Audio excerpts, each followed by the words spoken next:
अस्सलामु अलैकुम रहमतुल्लाहि बरकातहू।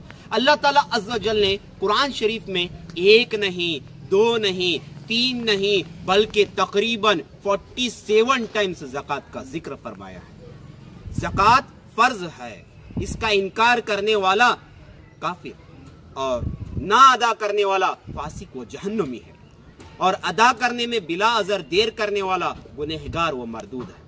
जो लोग ज़कात नहीं देते और मर जाते हैं, ऐसे शख्स के गले में गंजा सांप डाल दिया जाएगा, यानी ये बहुत जहरीला होता है।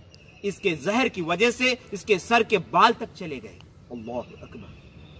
ऐसा सांप गले में लपेट दिया जाएगा और होठों को पकड़ेगा और ढसेगा और कहेगा, अना कंजुक अना मालुक, मैं तेरा खजाना हूं, मैं तेरा माल हूं। अल्लाह ताला सूरह तौबा में आयत नंबर 34 में इरशाद फरमाता है, जो लोग ज़कात नहीं देते इनके लिए दर्दनाक यानी बहुत ही खतरनाक अजाब है। आए मेरे प्यारे आका सल्लल्लाहु ताला अलैहि वसल्लम के प्यारे उम्मती, अल्लाह से डरो। हम सब लोगों को कब्रों में जाना है। इतना भयानक अजाब बर्दाश्त करने की ताकत ना होगी। इसीलिए जो लोग अभी तक ज़कात नहीं दिए, मौत आने से पहले दे दो, वरना जब कब्र में जाओगे बहुत ज्यादा अफसोस करोगे। खुदा की कसम, अल्लाह ताला कुरान शरीफ में सूरह अल सबा आयत नंबर 39 में इरशाद फरमाता है, ज़कात देने से माल कम नहीं होता, बल्कि अल्लाह ताला उसको और ज्यादा माल अता करता है। फिर भी आप लोग ज़कात ना दोगे तो आपके माल में से बरकत खत्म कर दी जाएगी। ऐसे ही दवे खाने और हादसात में पैसे चले जाएंगे। अल्लाहु अकबर। आज मैं आपके सामने ज़कात के पेचीदा मसाइल बहुत ही आसानी से समझाऊंगा।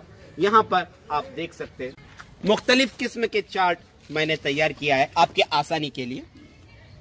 पहला चार्ट में देख सकते हैं आप लोग, आपके पास सोना 7 तोला है या 7.25 तोला है या 5 तोला है, सिर्फ और सिर्फ सोना है, ना ही चांदी है सिल्वर, ना ही कैश रकम है, ना ही माल तिजारत है, ना ही प्लॉट है, तो आप पर इसकी ज़कात ना होगी।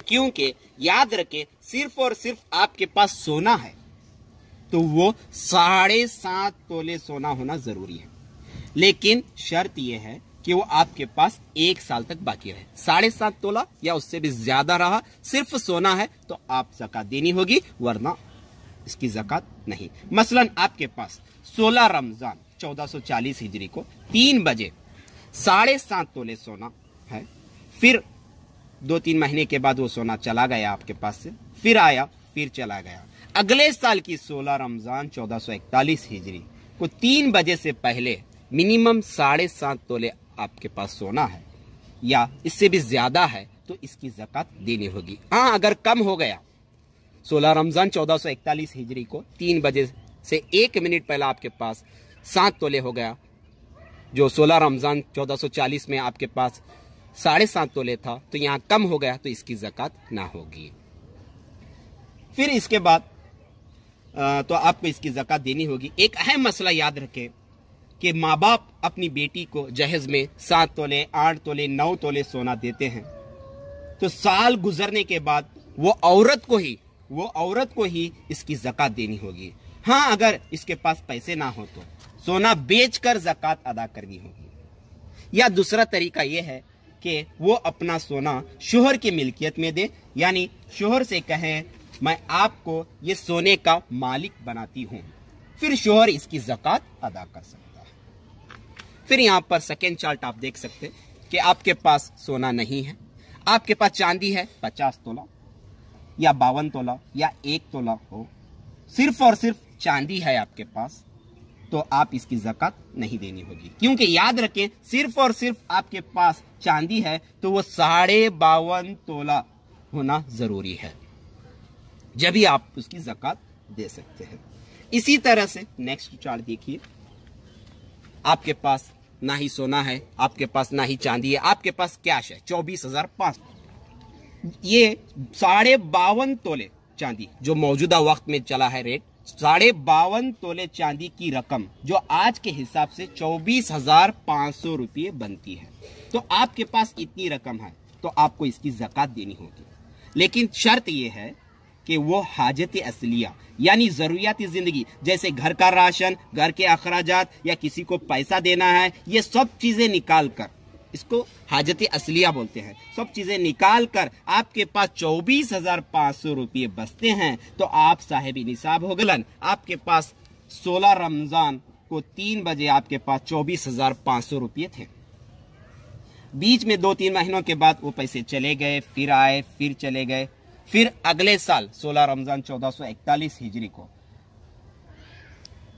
आपके पास 24,500 मिनिमम रुपये हो तो आप उसकी ज़कात देनी होगी, या इससे भी ज्यादा। अगर 16 रमजान 1441 हिजरी को एक साल गुजर जाने से 1 मिनट पहला भी आपके पास 1 लाख रुपए भी आ जाएं तो आप उसकी ज़कात देनी होगी। हाँ, अगर 24,500 से कम हो जाएं उस टाइम 16 रमजान 1441 हिजरी को आपके पास 1 रुपया भी कम हो जाए तो आपको इसकी ज़कात नहीं देनी होगी। आपके पास 1 मिनट पहला, एक साल गुजर जाने से 1 मिनट पहला भी आपके पास 10 लाख भी आ जाए तो आप उसकी ज़कात देनी होगी।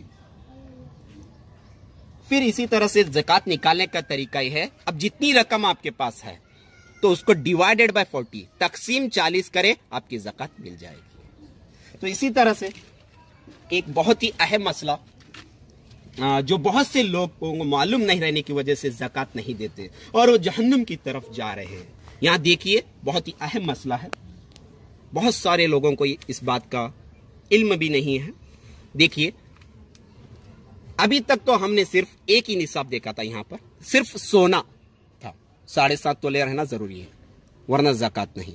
यहां पर सिर्फ एक निसाब देखा था, सिल्वर चांदी 52.5 तोले रहना जरूरी है, उससे कम रहा तो ज़कात नहीं। अब यहां पर 2 निसाब हैं, सोना और चांदी। अगर आपके पास 1 तोला सोना है और 1 तोला चांदी है, 2 निसाब हैं, तो इनकी दोनों की रकम को जमा करेंगे 33,000 बनती है।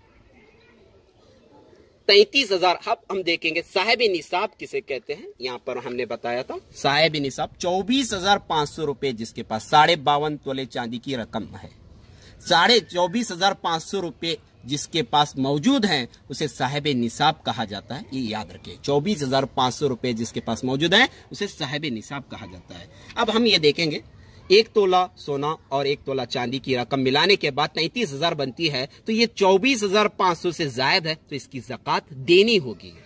इसका तरीका वैसे ही है, डिवाइडेड बाय 40 कर दे, तकसीम 40 से करें, आ जाएगा।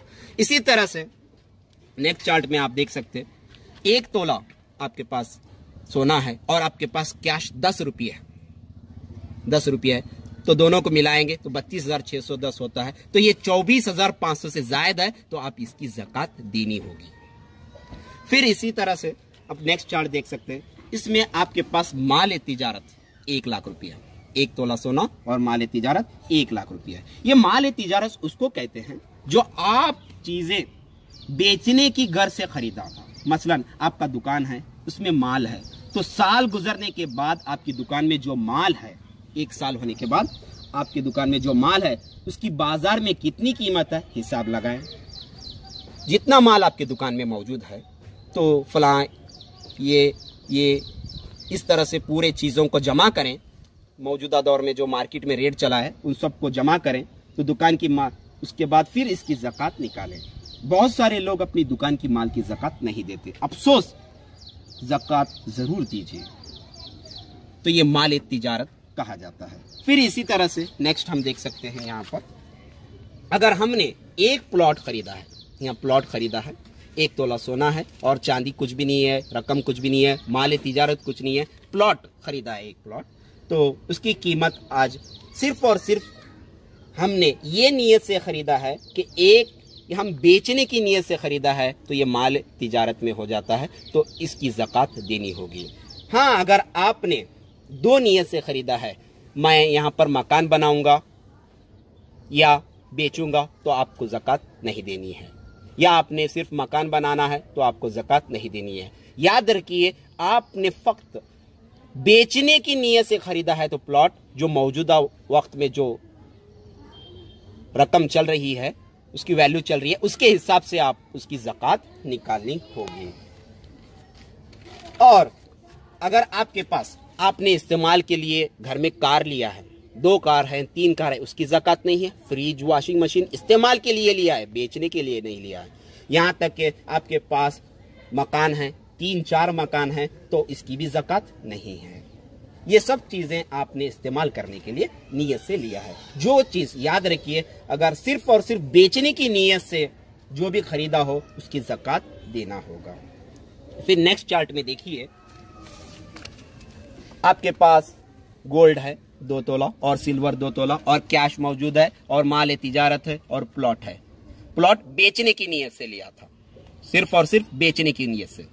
तो इन सबको मिलाएंगे और डिवाइडेड बाय 40 करेंगे तो ज़कात मिल जाएगी। अब आखिर में कर्ज वालों के लिए है, आखिर में कर्ज वालों के लिए तो टोटल आपके पास रकम 5 लाख रुपए है, आपका कर्ज 2 लाख रुपए है। तो 5 लाख में से 2 लाख निकालेंगे तो 3 लाख बचेंगे। तो 3 लाख को डिवाइडेड बाय 40 करेंगे, तकसीम 40 से करेंगे, आपकी ज़कात आपको मिल जाएगी। इसी तरह से आपके पास 5 लाख रुपए हैं, कर्ज 6 लाख रुपए है, तो इसको माइनस करेंगे तो माइनस 1 लाख बचता है, अभी उधार बाकी है, तो आपको कर्ज में आ गए तो ये आपको ज़कात नहीं देना है।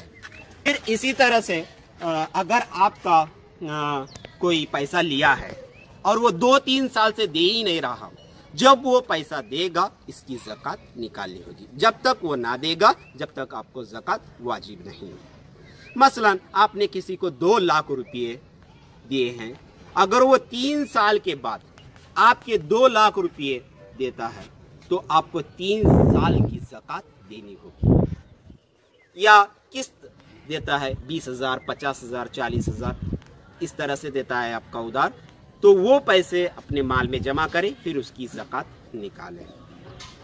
फिर इसी तरह से एक बहुत ही ज़रूरी बात याद रखें, आप लोग सोच रहे होंगे कि हमने पहले ज़कात नहीं दी क्योंकि हमें पता नहीं था, इल्म नहीं था, अल्लाह माफ़ करेगा। ये गलत फहमी मत रखिए। जितने साल की आपने ज़कात ना दी थी वो देना फ़र्ज है। अगर आप ना देंगे तो जहन्नुम में चले जाएंगे। फिर उसके बाद ज़मीन से पैदा होने वाली हर किस्म की अशिया जैसे गेहूँ, जवार, चना, बाजरा, गन्ना, तरकारियाँ, फल फूल वगैरह, चाहे थोड़ा हो या ज़्यादा हो, इन सब की ज़कात उश्र निकालना वाजिब है। जो पैदावार बारिश से या ज़मीन के नमी से कुछ भी खर्चा नहीं किए तो पैदा हो गई पैदावार, तो 10 थैले अगर आपकी पैदावार हुई है तो उसका 1 थैला ज़कात निकालना वाजिब है। हाँ, अगर आपकी पैदावार चर से, डोल से, ट्यूबवेल से, खरीदे हुए पानी से वगैरह हुई है तो 20 थैले को 1 थैला ज़कात निकालना होगा। 20 थैले को 1 थैला ज़कात निकालनी होगी। खेती के अखराजात, बीज, खाद, अद्वियात, किसान की मजदूरी, लगान वगैरह निकाल कर ज़कात नहीं निकालनी, बल्कि पूरी पैदावार का ज़कात निकालना होगा। और इसके अंदर ये शर्त नहीं है कि साल गुजरने की शर्त नहीं है, जितने बार पैदावार होगी उतने बार आपको यानी ज़कात निकालनी होगी। और जो कौम ज़कात नहीं देगी अल्लाह ताला इसे कहत में मुब्तला कर देगा। अल्लाह। और एक मेन अहम मसला आखिर में, ज़कात और सदकात में किसको दें? ज़कात और सदकात में अफजल ये है कि पहले अपने गरीब बहन भाइयों को दे, फिर इनकी औलाद को, फिर चाचाओं को और चाचियों को, फिर बाद में फूफियों को और इनकी औलाद को, और फिर मामुओं को, खालों को और इनकी औलाद को, फिर रिश्तेदारों को, पड़ोसियों को, फिर अपने पेशे वालों को, अपने गाँव वालों को और शहर के रहने वालों को दे। मगर शर्त यह है कि ये तमाम लोग साहिब निसाब यानी 24,500 रुपये इनके पास मौजूद ना हो या सादत करम ना हो, सैयद ना हो। तो साहिब निसाब 24,500 आप सोचते रहेंगे कि आज के दौर में तो हर के पास कैसे ढूंढ के करें, यही तो मेन मसला है। आप ढूंढो और ढूंढ कर ज़कात दो। तो अल्लाह ताला हम सबको अमल करने की तौफीक अता फरमाए, आमीन।